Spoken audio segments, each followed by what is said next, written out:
If you've ever heard the phrase, the Holy Spirit, and you want to know what it means, where do you start? Well, you have to start on page 1 of the Bible, where the uncreated world is depicted as this dark, chaotic place. But then above the chaos, God's Spirit is there, hovering, ready to bring about life and order and beauty. Okay, but what is God's Spirit? Yeah, so the Spirit is the way the biblical authors talk about God's personal presence.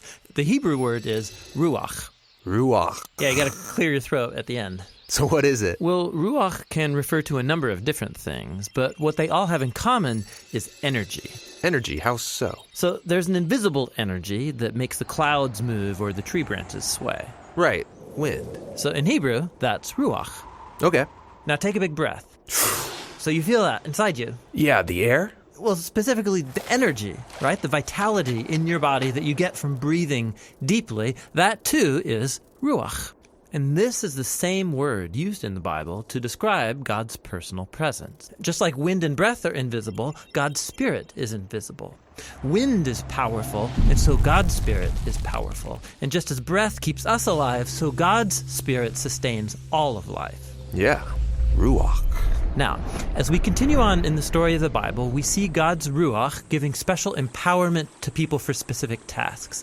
The first person in the Bible this happens to is Joseph. God's Spirit enables him to understand and interpret dreams. And then it happens to this guy named Bezalel, and he's an artist. God's Spirit empowers him with wisdom and skills. He's given creative genius to make beautiful things in the tabernacle. And we also see God's Ruach empower a group of people called the prophets. They're able to see what's happening in history from God's point of view. That's exactly right. And here's the problem as the prophets saw it.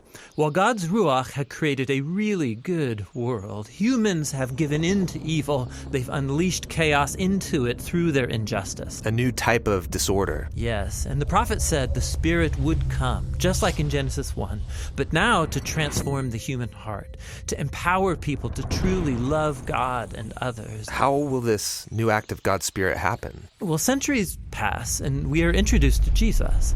And at the beginning of his mission, there's this beautiful scene where Jesus is being baptized in the waters of the Jordan River. Yeah, the sky opens up and God's Spirit comes and rests on him like a bird. This story is saying that God's Spirit is empowering Jesus to begin the new creation. And we see this happening when he heals people or forgives their sins. He's creating life where there once was death. Now, Israel's religious leaders oppose Jesus, and they eventually have him killed. But even here, God's Spirit is at work. The earliest disciples of Jesus, who saw him alive from the dead, said it was God's energizing Spirit that raised Jesus. This is the beginning of new creation. Yes, and it's still going. When Jesus appeared to his closest followers, he breathed on them and said, "Receive the Holy Spirit."